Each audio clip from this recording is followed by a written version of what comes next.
And rising tensions between Egypt and Ethiopia over the grand Ethiopian Renaissance Dam be solved without a military escalation ahead of Ethiopia's second filling of the dam this summer. What is it exactly that Ethiopia and Egypt are sparring over at a time of the pandemic? Where did it go wrong? Is it only a dispute over water sharing? Why can't Ethiopia and Egypt reach an agreement to solve the crisis? Why is Ethiopia rejecting calls to involve mediators while Sudan asks the UN Security Council to meet over the dispute?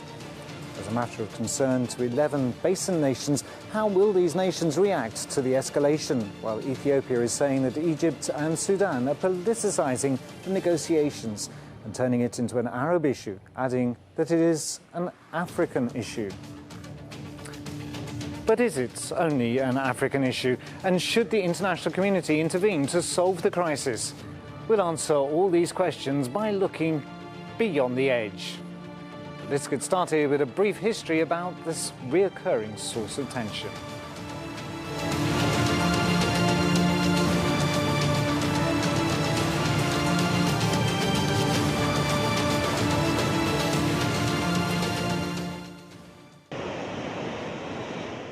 The Nile River is Egypt's eternal lifeline. The outstanding dispute currently putting Cairo and Addis Ababa at loggerheads concerns the distribution of its vital waters. Annual flow through Egypt's Aswan Dam continues at around 97 cubic kilometers, while that figure is much greater than the average of 84 cubic kilometers that flows through Sudan. Of the latter amount, 75% goes to Egypt, while Sudan's share stands at 25%. Yet the distribution of water is not concerned just to Egypt and Sudan, but 11 Nile Basin countries. To this day, no inclusive framework has emerged that at once governs the management and sharing of Nile water, except an ill-fated initiative in 2011, which failed because of the rejection of Egypt and Sudan. If history has any relevance, two anachronistic treaties from 1929 and 1959 are worth noting. Egypt's long-standing claim of a historical right over the Nile, which the Arab League echoed in its recent expression of camaraderie to Cairo, stems from these colonial-era pacts. The first of these laid down the earliest legal ground, presenting the entire Nile as an exclusive property of Egypt and Sudan, then British colonies. The legally unfettered access apportioned 48 cubic kilometers of the waters to Egypt and 4 cubic kilometers to Sudan.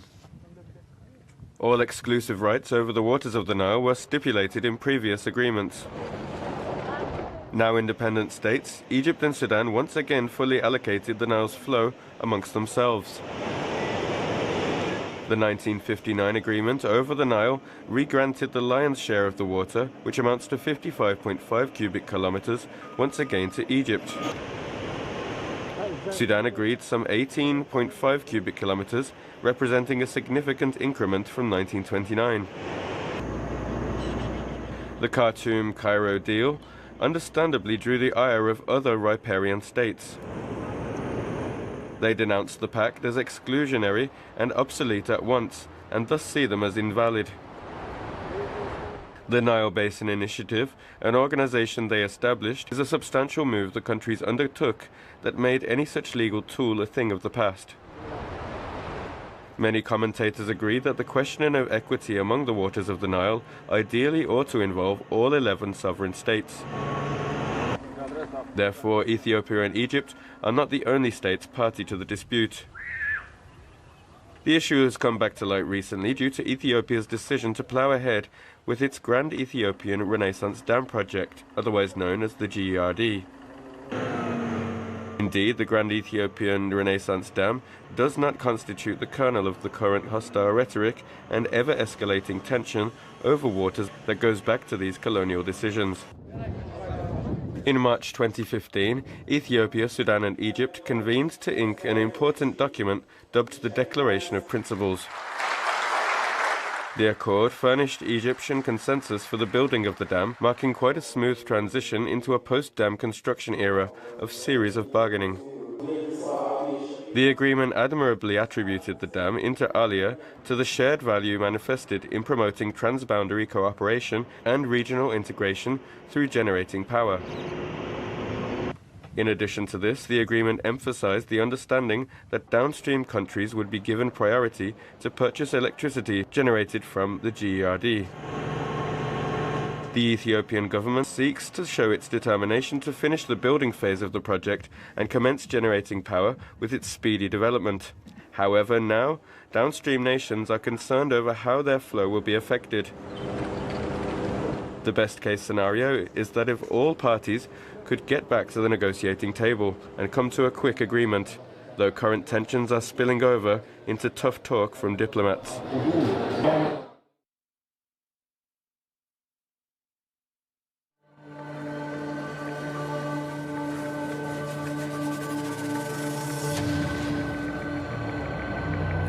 On today's programme, we've got several guests. I'm joined in the studio by Eshetu, who's an Ethiopian activist and journalist and content creator at the platform Talk Ethiopia. Isaac, welcome to The Edge. Nice to be here. Thank you. And joining us live from Hawassa in Ethiopia is Bereket Moges, who's an Ethiopian politician and analyst, PhD fellow from Hawassa University. Bereket, welcome to The Edge again. Thank you for joining us.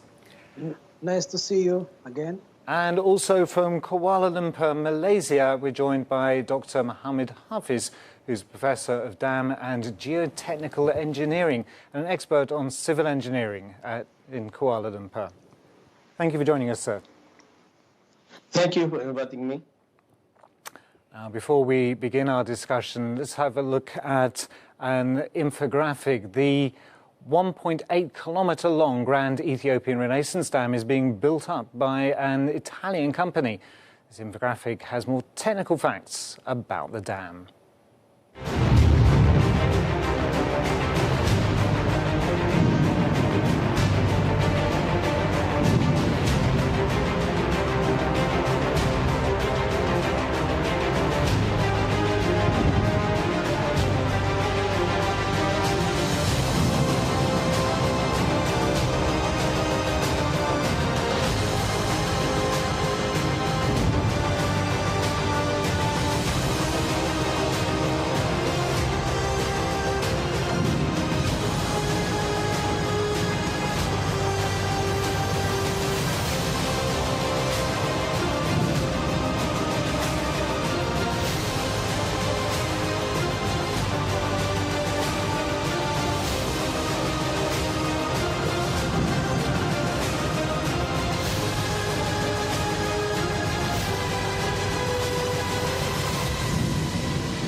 So let's get started on this subject, the Renaissance Dam in Ethiopia. Isaac, could you explain to us why is this dam so important? Thank you for the chance. I mean, this dam is very important for Ethiopia because Ethiopia is a country of 120 million people, 65 million of which have no access to electricity. And it's also a country affected by drought and other problems in the country. And to bring electricity to these people and also support the economic growth plan that Ethiopia has, it's very, very important for Ethiopia to build a dam so that it could manage all these things.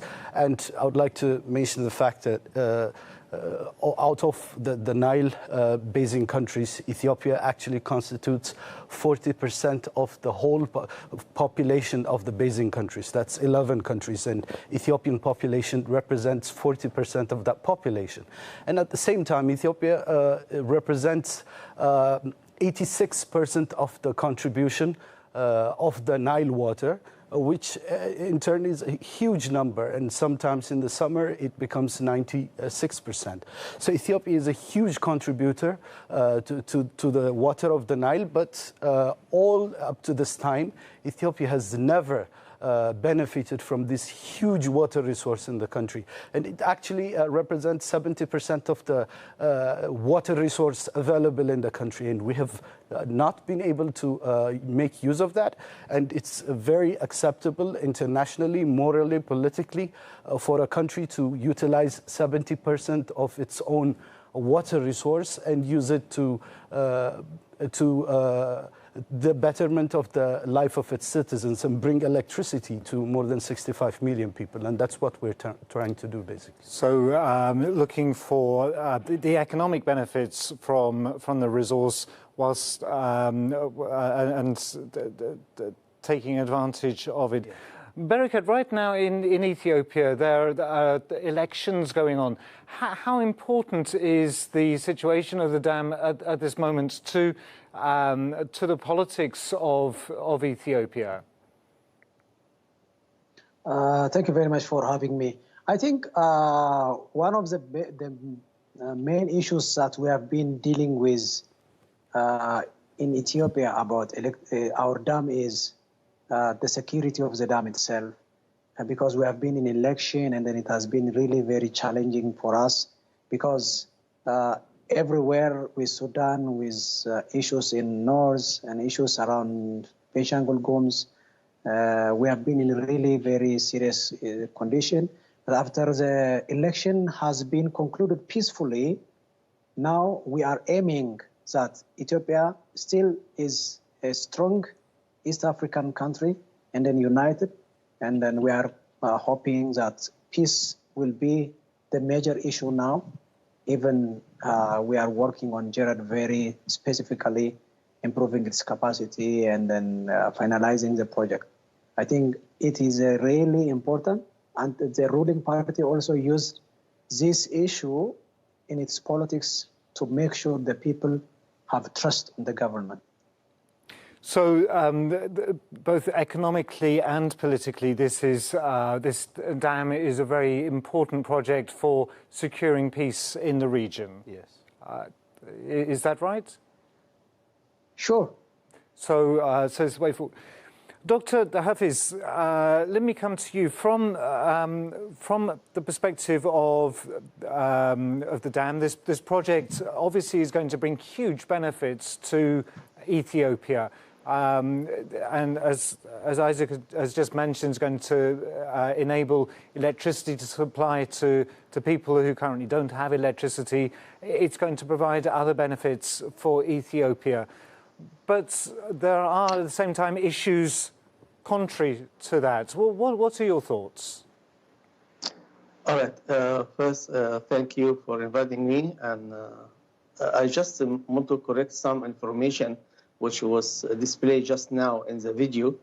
The video mentioned that the dam will produce around 6,450 megawatt, but in reality, recently or almost 6 months ago, Ethiopia government itself has reduced the capacity of the dam to 5,150 megawatt. The reason is they have found out that the dam was over-designed. So the problem here is over-design. Egypt are not objecting the building of the Ethiopian dam. Egypt is objecting the over-design. So Egypt has already agreed with Ethiopia during 2008 until 2010 to build a small dam with a capacity of 14 billion cubic meter. Well, but during the Egyptian revolution, suddenly we found out that Ethiopia is building a different dam. It's 24 billion cubic meter capacity. So this is a key issue. Why Ethiopia has changed the initial design from 14 billion, which Egypt has accepted. So on principle, Egypt is not stopping Ethiopia from developing. Egypt is not want to go against Ethiopia interest. No, we have approved it and we have agreed on that on base win-to-win. Ethiopia generates electricity and at the same time doesn't block the water to Egypt and Sudan. But when they over-design it and they change from 14 to 24, here is a problem started. So the issue is not building a dam. The issue is over-design of the dam. And what does that mean for Egypt, this over-design? Of course, that will cause big problem to Egypt. Would actually every cubic meter stored in Ethiopian dam, it will deduct from the Nasser Lake, because we depend mainly on the water coming from Ethiopia to fill up the Nasser Lake. So when you store 74 billion cubic meter at the Ethiopian dam, plus the losses, the geological losses and the evaporation and all this, will reach to 100 billion cubic meter.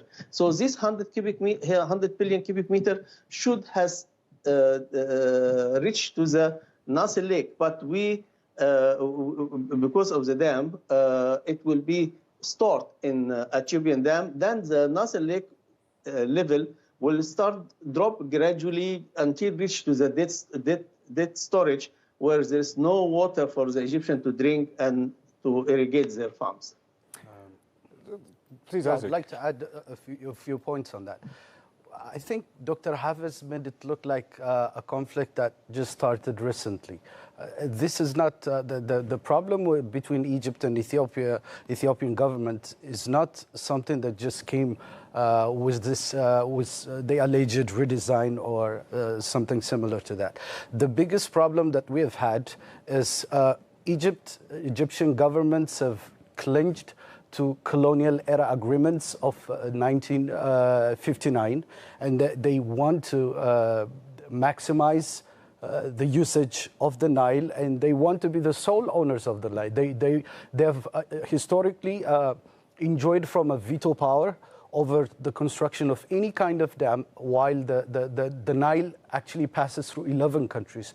It was only Egypt that had veto power over this. And this historical injustice based on colonial agreements that Ethiopia was not part of is very unequivocally rejected, and we're not even part of it.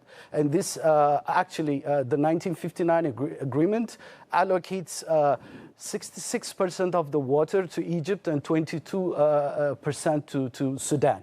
And the rest of the 12% goes to evaporation, which is completely unjust. And no country in the world would accept such a deal, which we were not even a part of in the first place. And for years, Egyptian governments have tried to push for this water hegemony, trying to stop any type of benefit when it comes to Ethiopia, while Ethiopia contributes to more than 86% of the water itself. It's highly immoral and very unacceptable for any country to claim that a country cannot utilize a water resource that it contributes 86%.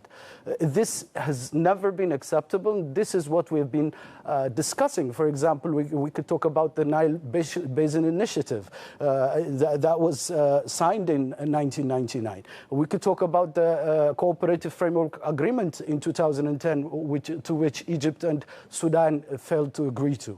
These were agreements based on equitable share, where the countries involved in the basin tried to come together to work out a plan so that the water could be beneficial to all. But Egypt and Sudan failed to agree with this because basically they had a problem with Article 4, which deals with equitable sharing of the water. So Egyptian government have refused to share the water of Nile, and that is the main problem.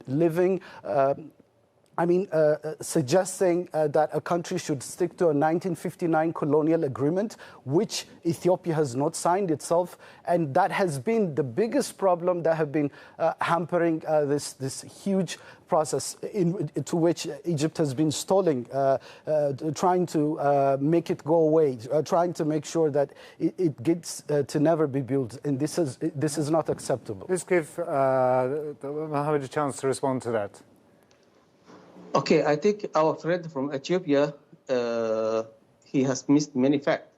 First, 1959 was not a colonial agreement. It was between Egypt, a free country, and Sudan, a free country. Both were not occupied at that time. So it is not colonial agreement.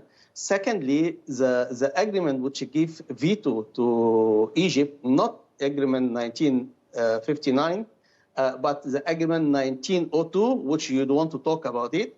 1902, it is an agreement signed between Egypt and Sudan as one country under the British occupation, with Ethiopia, which at that time was not occupied. It was ruled by a king, Ethiopian king. His name is Menelik II, I think. So that is an agreement which gives Egypt the veto right, not 1995, 59, sorry. So this is 1902. This is a basic agreement which gives Egypt and Sudan the right for veto any dam to be built on the Blue Nile. And it does not come from the air. No, we have paid for it. Egypt and Sudan has gave Ethiopia one big state called Bani Shankul. And that state is a Arabic land from Sudan, from Sudan, giving as a gift to the king of Ethiopia as an advance to make sure that he will not build any dam on the Blue Nile to debrief Egypt and Sudan from the Nile. So the agreement which gives a veto is not 1995, but it is 1902. All right. Secondly, when you say Egypt is controlling all the water of the Nile, it's not true, because the Blue Nile Basin every year receives almost 450 billion cubic meter. All this water goes to Ethiopia in terms of groundwater, in terms of irrigation. Only a very little amount of water, which is a surface water, goes to the Sudan border, which is around 48 billion cubic meter in average per year. So saying that Egypt is controlling all the Blue Nile water is not fact. You are controlling 400 cubic meter, and we only get 50 billion cubic meter. So I just want to correct the information for my Ethiopian friend. Well, shall we go to Bereket? Bereket. I think, I think my friend from Egypt, I think he's misunderstanding what Isaac would try to say. When he says it is an agreement of occupation by British, that is a continuation of 1902, 1929, and then 1954, a continuation. And then Egypt, there is no way that an agreement which happened between countries who has been in a colony by British, and then a country is free, which does not agree to give a veto power to Egypt, never signed such type of agreement which says does not block water to flow. We are not blocking the water to flow to Egypt. We are trying to save a small amount of water, which is very little amount of water, which is not around even 10% per year, and then which could be reserved 74 billion cubic water within 7 to 10 years. And Egypt's problem is just they consider that Ethiopia should not build the dam. This is the first consideration that they have in mind. The second one is they didn't believe that we can build the dam. I mean, this huge dam, which is the biggest dam in Africa, when we start building it, especially the last 3 years, they have gone to everywhere to stop it, everywhere in the world, and everywhere in Africa. But why? Now, at this moment, while I'm talking to you, Ethiopia is already started filling the dam. Every day, 0.13 meters of water is filled every day. Is there any shortage in Egypt? I want my friend to answer this. Is there any shortage in the lake Nasser that you are mentioning by this time? Because Ethiopia already planned to fill the dam between June, July, and August. Is there any shortage by this time? I'm sure, quite sure that there is no shortage.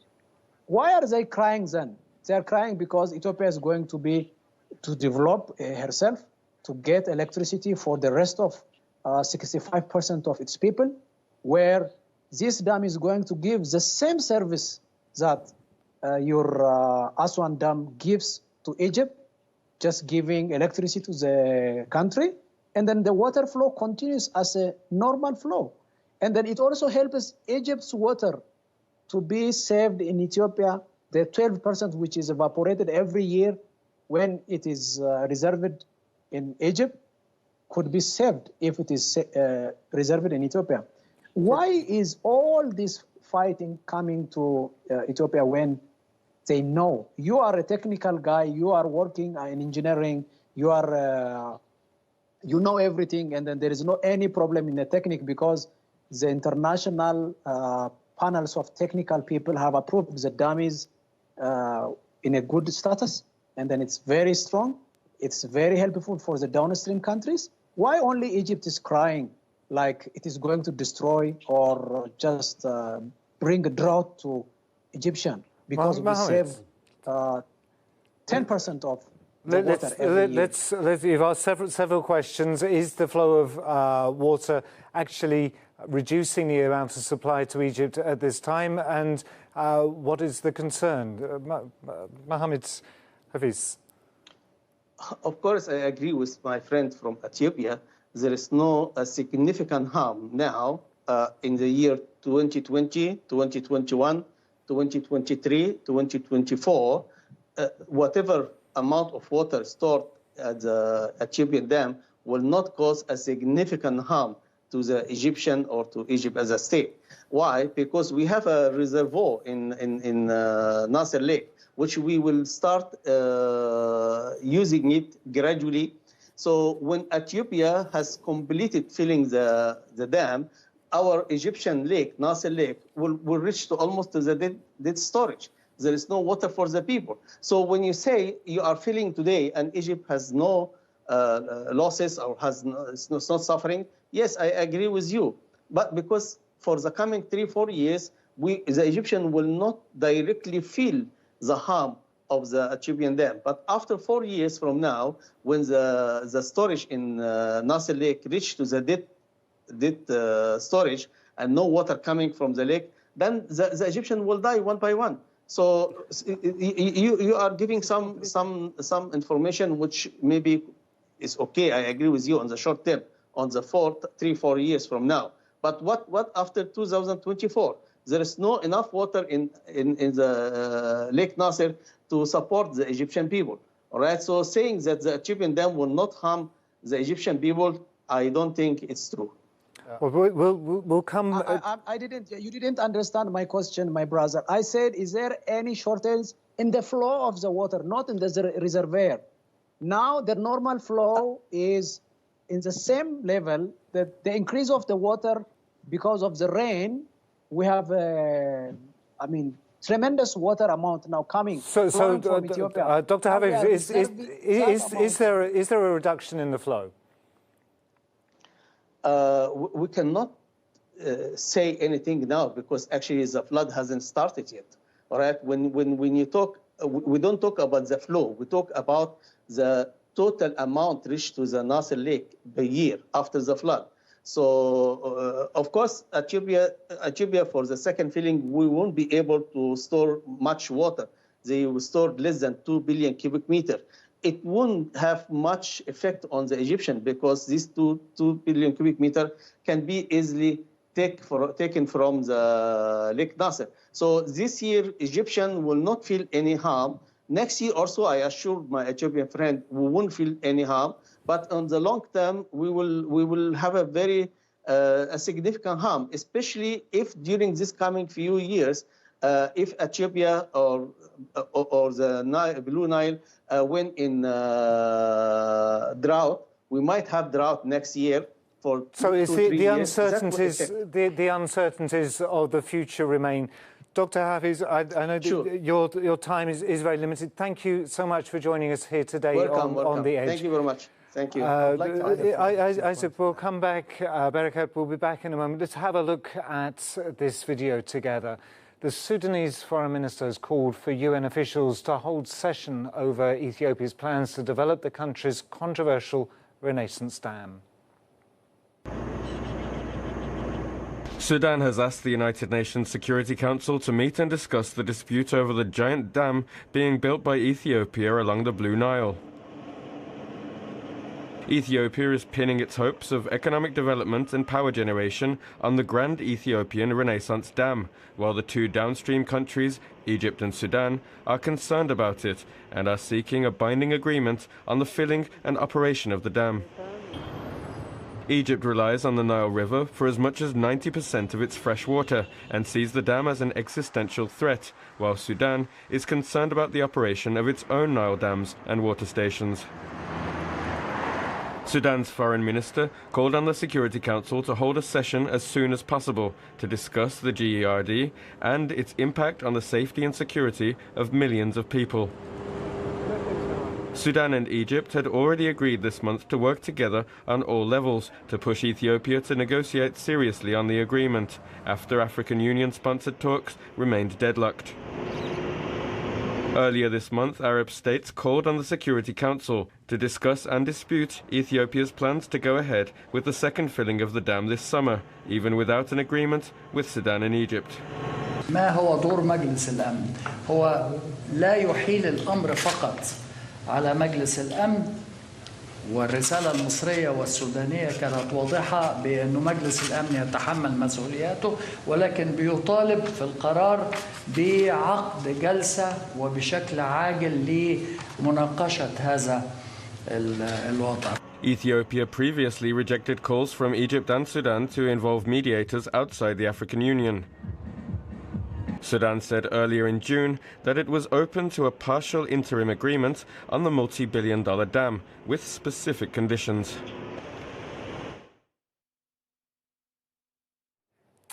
So we're back in the studio. I'm also joined in the studio by Isaac Eshetu and Bereket. Moges is still with me. They're both Ethiopian, and also joined live from Washington, D.C. by Mokhtar Kamel, who's a political analyst. Mokhtar, thank you for joining us. We're having a lively discussion about the dam already.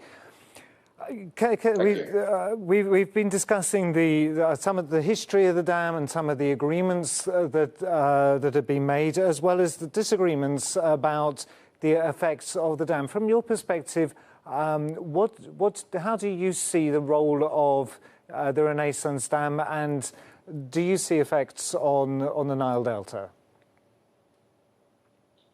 I didn't hear your question quite well, but it seems that you are asking if there are negative effects on the Nile Delta in Egypt because of the project. Absolutely, yes. I'm not a specialist. Maybe there are people who would be able to talk about that much better than I, but what I know is that the dam, the mere fact with the size of the dam and the size of the water that should be stored in the dam, it always threatens Egypt of drought. And for the Delta, not only drought, but also it leaves a way for salted water to just kind of pollute the Delta water, the water in the mud there. And that's very serious for the Egyptian economy, for Egyptian life in general. And that's in brief what I feel, and I mean, not just what I feel, but what reports are saying about this. In fact, from an Egyptian perspective, this thing is a catastrophe for Egypt. Isaac. I beg to differ. It's not actually an existential threat. I know Egyptian governments like to show this as an existential threat, but it is not. It's actually, the dam is actually a beneficial project. The dam by itself, it's an electric dam, so it's a non-consumptive type of dam. That means it's not going to benefit anyone when you hold the water. You just fill the water and you just release it so that you could make electricity. So the Egyptian governments have chosen the way of to maintain the water hegemony over the Nile. They've been pushing this agenda, which says Ethiopia wants to thirst Egypt. And if this dam actually goes into action, the Egyptians are going to die.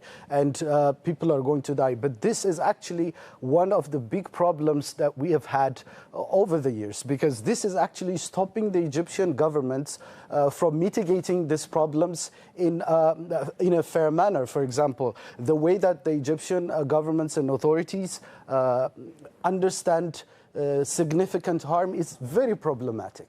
So they connect this with the historical right that they have had. And they say, because throughout history we have had this much billion cubic meters of water, then if that actually goes down in any way, that constitutes significant harm. But that is not how the international law actually understands this. When water that has never been shared by anyone start to be shared, of course, there is going to be some type of effect. But this dam at the same time is going to solve the problem of flood, which actually haunts Sudan and Egypt for many years. It's going to decrease the evaporation rate of the water. It's also going to decrease the silt of the water. These are very huge problems on the Nile Basin.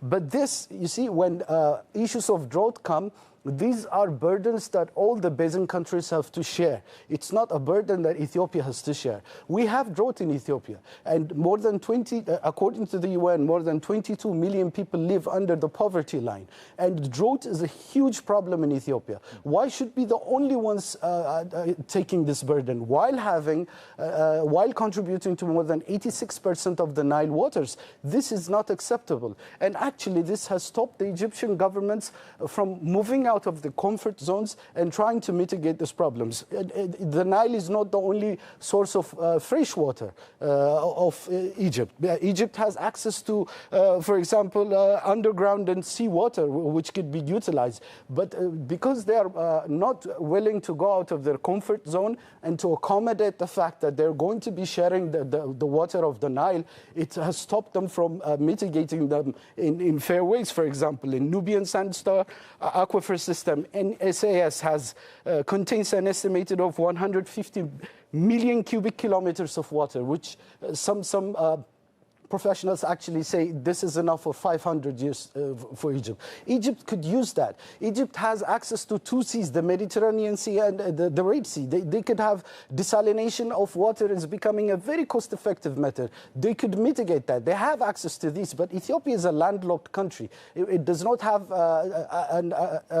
enough underground water that it can use. That's why we have to use this. We're living in the dark. I would like to ask the Egyptian gentlemen, how would you feel if you had to live in the dark? What does it sound like? Imagine we didn't have lights. That's how more than 66 million people in Ethiopia live, and this is not acceptable. We have to have some type of arrangement, even though Egyptian governments have always refused to have a water sharing arrangement. I would like to ask the gentleman here, how much % of the Nile water do you think Ethiopia deserves? I would like some kind of number, because Egyptian governments do not think that Ethiopia deserves any part of this water that it contributes 86% to, which is not acceptable. Well, let's ask Mokhtar. Does Ethiopia deserve to keep any of the water, or are these projects in fact just using the water as it flows through the country? And can Egypt find other sources of water? Of course, the Ethiopian people, as African people, they deserve every opportunity possible in order to maximize their development potential. But this is really not the issue. I mean, it's a kind of camouflaging the real thing. First of all, I would like to remind our Ethiopian friend that the government of Mr. Sisi was the best ally of the government of Mr. Abiy Ahmed. In 2015, the Egyptian government and Mr. Sisi, who does not represent the Egyptian people, have opted unilaterally to give credence and to approve the project of the dam without any reliable negotiations in advance. That's number one. Number two, the Egyptian government can, of course, use other methods and could have used other methods in addition to the international law, i.e. Military power and stuff like this. The Egyptian government doesn't do that. Number three, the fact is clear that there is a campaign in Ethiopia that is really sowing the seeds of enmity between the two people. People are two African people, by the way. I mean, regardless of the history in between the two peoples, but by the end, I mean, these are people who are African. These are people who are on the Nile. Concerning the electricity generation, there are many other ways to generate electricity, such as from sun energy and stuff like this. And there could have been arrangements with the Egyptian government for that. So it's quite clear. I mean, we can debate the technicalities of the dam and the water. And yeah, I agree on one point, which is that the Egyptian government was not very efficient in using the Nile water. However, saying that we the Egyptian government or we Egyptians can desalinate seawater, that's extremely expensive. Finally, in conclusion, it's quite obvious that this is a geopolitical issue rather than it's an issue of development and a disagreement between two African people concerning that. Who is supporting this dam and supporting increasing the size and the height of the dam like 2 to 3 times relative to the original plan? It's Israel, a declared enemy of Egypt. It is some Arab money, stooges of Israel and other Western capitals, and even the government, the Ethiopian government itself, being threatened, the government of Mr. Abiy Ahmed, being threatened by a lot of internal strife. It wants to make this a national issue at the expense of sowing the seeds of enmity in between the two people. Both Egyptian government and the Ethiopian government, especially the Ethiopian government, are pawns. That's totally lying. Bereket. Okay, you can, whenever you have the chance, and of course I'm going to listen to you. I was saying that especially the Ethiopian government, this stuff, this decision-making is not made by Mr. Abiy Ahmed. Mr. Abiy Ahmed is just a stooge in a much wider project, basically aiming at kind of threatening Egypt all the time, disintegrating Egypt if possible, because of many other factors that are in play in the geopolitical arena here. Bereket, would you like to respond? I think there are several allegations that my friend has said. One of the things is Egypt is not really considering African Union as an institution, and then they have been going to Arab League, United Nations Security Council, and then even Greece to talk about Ethiopian Renaissance Dam, which has never been an issue for them. And the other thing is, Ethiopia has never been instructed by any other countries. Egypt knows this very well. There is no tradition in Ethiopia that other countries instruct what we do and what we don't do. Whether Israel is an enemy to Egypt or not is not our business. Our business is we are building this dam because it helps us very much, and then it helps Sudan, it helps also Egypt. We have also mentioned this very clearly, how it helps Sudan. Sudan has been in flood all over the summer. Now we are just reserving that water to avoid the flooding to Sudan. We have 12% of the total water annually is evaporated when it is reserved in Egypt, which we can save it because our dam is in highland area. There is no such huge number of loss of water. 12% of water is really a huge water. The other one is how much water is going out of Lake Nasser every year without being used by Egypt itself. What if we wisely use this water discussing how much water we should release by what time when Egypt needs the water, technically, Ethiopia and Egypt can discuss without any dispute and then disagreement. We can use the water very effectively. However, Egypt is instructed by people like you, like to use military force and then use the water. I mean, this is completely unacceptable, and then it will not happen because there is no countries that can really take military power to use one's resource and then become successful. UK has never been successful being powerful and then invaded Egypt for over many years because Egyptian people fought to be free, okay? Nobody can do that to Ethiopia too. And then the other there are some storytellings that we are hearing also that Arab countries gave Benshangul Gums to Ethiopia instead of building a dam on the area. This is also totally lie.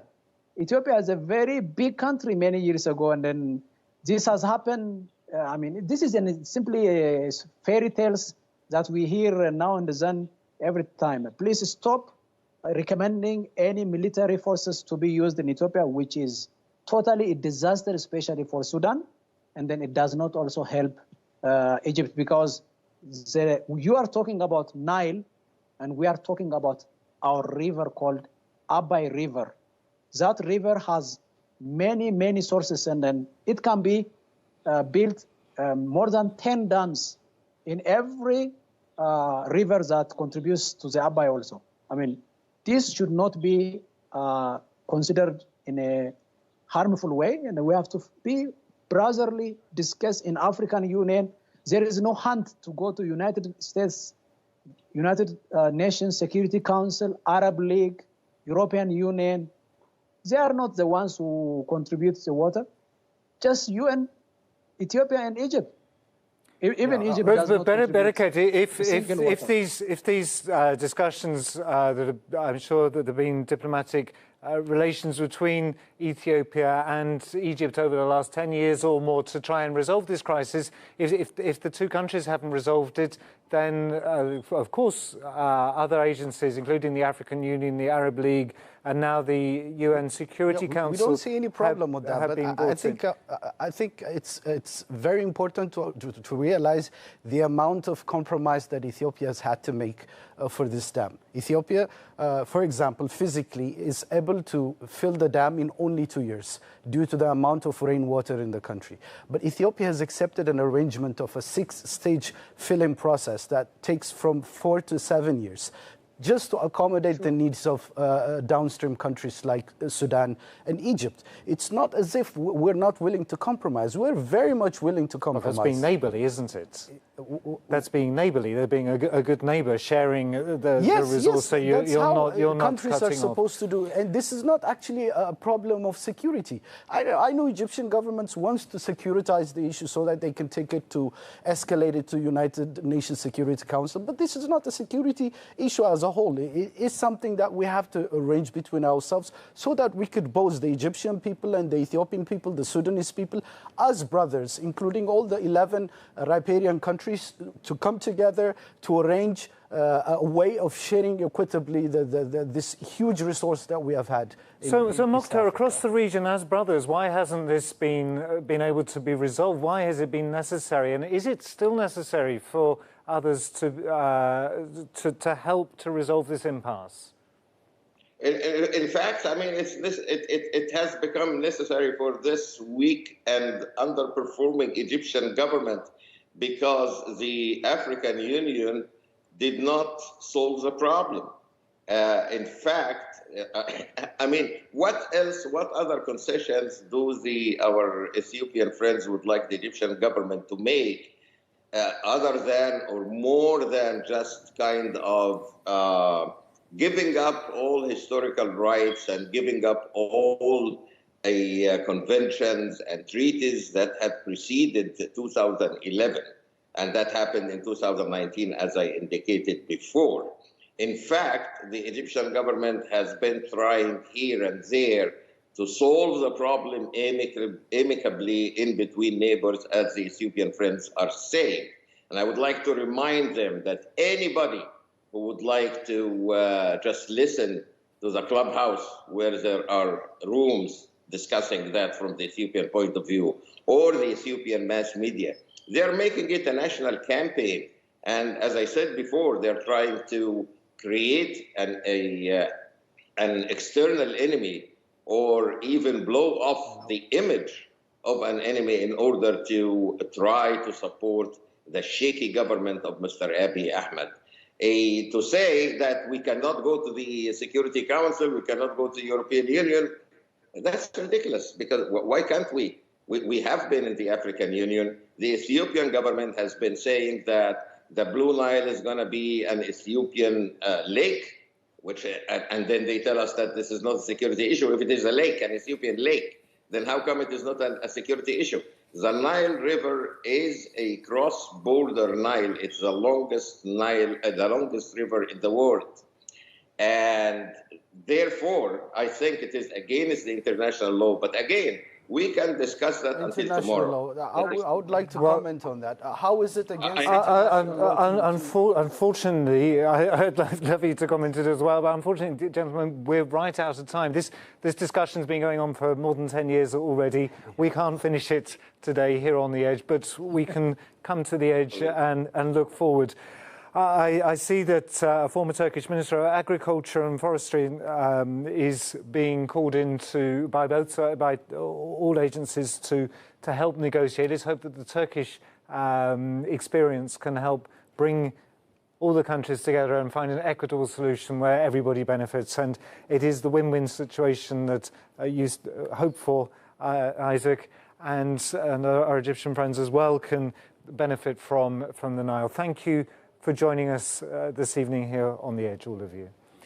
So we've given both Ethiopian and Egyptian analysts the opportunity to reflect their thoughts on the ongoing Nile Dam dispute. Here's a roundup of what they had to say.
The dam is now 80% complete and is expected to reach full generating capacity in 2023, making it Africa's largest hydroelectric power plant and the world's 7th largest. The dispute now centres on how quickly Ethiopia will fill and replenish the reservoir and how much water it releases downstream in case of a multi-year drought. Cairo and Khartoum have repeatedly called for the United States, the European Union and the United Nations to join the talks as mediators, while Cairo threatens with military action as a last resort. Of course, we'll keep an eye on the crisis and continue to look beyond the edge.